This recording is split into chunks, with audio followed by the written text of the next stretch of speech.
පොසොන් පොය දවසේ මොකද වුනේ කියලා මම අරගෙන එන චූටි බ්ලොග් එකක් මේක. එහෙනම් දිගටම එකතු වෙලා ඉන්න.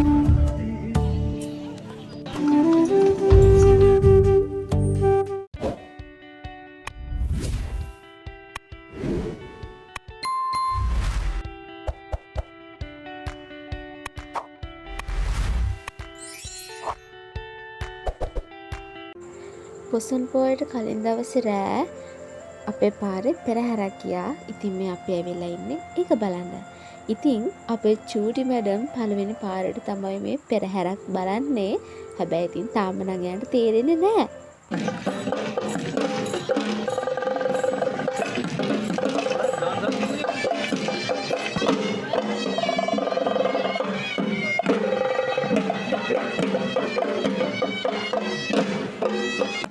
අපේ චූටි මැනිකට වඩා ලොකු, ඒ කියන්නේ අවුරුදු 2 3 වගේ වයසවල හිටපු අයත් කස ගහන සද්දෙට එහෙම ටිකක් බය වෙලා ඇඬුවා. හැබැයි ඉතින් අපේ චූටි මැනික ඇඬුවේ නැහැ. අපිටත් හරි පුදුමයි. එයා හරි ආසාවෙන් මේ ගිනි බෝල එහෙම කරකවන දිහා බලාගෙන හිටියා. හැබැයි ඉතින් එයා නිදිමතේ තමයි මේ වෙලාවේ මේ ඉන්නේ.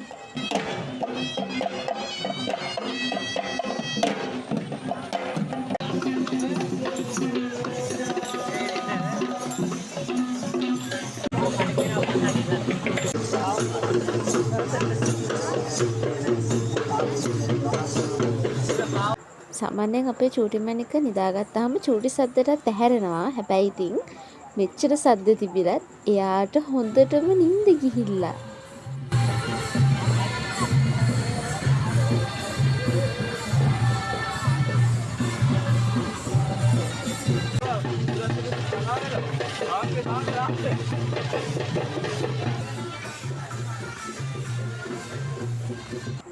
මේ පොය දවස ඉතින් හැමදාම මමත් ගෙදරනේ ඉන්නේ. ඉතින් අපේ ගෙවල් ගාව කට්ටියක් මට කතා කරා ඒගොල්ලොත් එක්ක කොහරි ගිහින් එමු කියලා.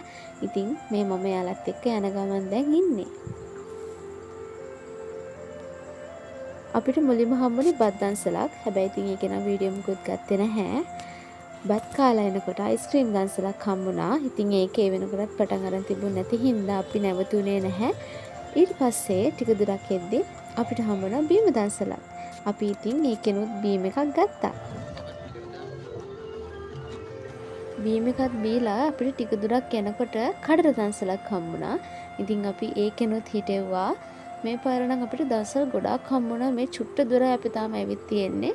හැබැයි ඉතින් අපිට හම්බුණු පොඩි හැම දන්සලකින්ම වගේ හිටෙව්වා. මේ තියෙන්නේ සීනි සම්බොල පාන්. අපි සීනි සම්බොල පාන් එකකුත් ඉතින් ගත්ත පොලිමේ ඉඳලා. අපි මේ දැන් පොලිමේ ඉන්නේ මුරුක්කු දන්සලක. මම මේකේ ගත්ත වීඩියෝ ක්ලිප්ස් ටික අනිත් පැත්තට තමයි අරගෙන තියෙන්නේ. ඉතින් ඒකෙන්ද ෆොටෝ එකක් දැම්මා. දැන් ඉන්නේ බත් දන්සලක. මේක කුලෑපිටි පොලිසියෙන් තමයි කරනවා කියලා කිව්වේ. දැන් නම් 12 මාරට විතර ඇති. අපි ඒකෙනුත් කෑවා. මොකද ලොකු පොලිමක් තිබ්බේ නැහැ ඒකේ. ඊට පස්සේ ඒ කාලා එනකොට අපිට අයිස්ක්‍රීම් දන්සලකුත් හම්බුණා. මේ විදිහට අපේ බඩවල් හොඳටම පිරීලා ඊට පස්සේ අපි දැන් කොහරි යන්නත් ඕනේනේ. ඉතින් ඒකින්ද වාරීපොලට යන් කියලා තමයි කට්ටිය කතා වුනේ. වාරීපොල වැල්ලෑගල පන්සලට. එහෙනම් ඉතින් අපි ඒ අතරතුරදී තවත් බත් දන්සලක් හම්බුණා. අපි ඒකත් අතෑරියේ නැහැ. මොකද මේ වෙද්දි 3ට විතර ඇති. අපි පොලිමේ ඉඳලා ඒකත් කාලා දැන් මේ ආයෙත් යනවා. අපි ආවා ඒ පන්සලට. ඉතින් මම පළවෙනි පාරට තමයි මේ පන්සලට ආවේ. මේක ගලක් උඩ තියෙන්නේ. ඉතින් කඩවලුත් ගොඩාක් තිබුණා. සෙනගත් ගොඩාක් හිටියා පොයේ හින්දා. මමයි මාත් එක්ක තව ඒගොල්ලෝ නංගි කෙනෙක් හිටියා. ඉතින් අපි දෙන්න විතරයි මේකේ කන්ද නැග්ගේ. කන්ද නැග්ගේ කියන්නේ පන්සලට එනකම් අපි උඩට එනකම් ගියේ නැහැ. අපි ආසාවට චුට්ට දුරක් නගින්න. ඉතින් අපි දෙන්න යන් කියලා කිව්වා. මොකද ඒ වෙද්දි මමටයි නැන්දටයි මහන්සිය කිව්වා. ඉතින් ඒකින්ද අපි දෙන්න චූටි කයියකුත් දාගෙන දැන් මේ කන්ද නගින ගමන් තමයි ඉන්නේ. තාම ආවේ චුට්ට දුරයි. ඒ වුණාට හරිම මහන්සි යන්නේ. මොකද මම හරි බයයි මේ කඳු නගින වැඩේට. ඒ වුණාට ඉතින් ආසාවට තමයි මේ නගින්නේ. ඉතින් හිමීට මාර ලස්සන view එකක් තියෙනවා මෙතනට. මේක ෆෝන් එකට පේන්නේ නැහැ. එච්චරටම මාර ලස්සනයි. මාර සෙනගකුත් ඉන්නවා ඒ වගේම. ඉතින් පොයේ දවසනේ ඉතින් ගොඩක් අය ඇවිල්ලත් හිටියා. අපි ගොඩාක් උඩට එනකන් නැග්ගේ නැහැ. සාමාන්‍ය ගානට නැගලා අපි දෙන්න ආපහු ඉතින් පල්ලෙහාට ආවා.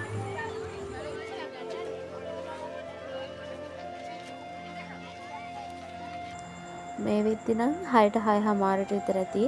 බලන්නකො අහස මාර ලස්සනයි අනේ. මේ වෙලේ අපි කතා වෙවි ගියේ අපිට කිරි තේ එකක් වගේ තිබ්බනම් හොඳයි කියලා. කොහොමද ඉතින් අපි චුට්ටු දුර ඉස්සරහට එද්දී අපිට හම්බුණා කිරි කෝපි දස්සරක්. අපි ඒකෙනුත් නවත්තලා කිරි කෝපියකුත් බීලා දැන් ඉතින් ආපහු යන්න තමයි යන්නේ ගෙදර. ඉතින් ඔයාලා පොසොන් එකට මොකද කරේ? ඔයාලා කොහරි ගියාද? ගෙදර ඉඳන් පොසොන් සමරුවද? පන්සල් ගියාද? මොකද කරේ කියලා කමෙන්ට් එකකුත් දාගෙන යන්න.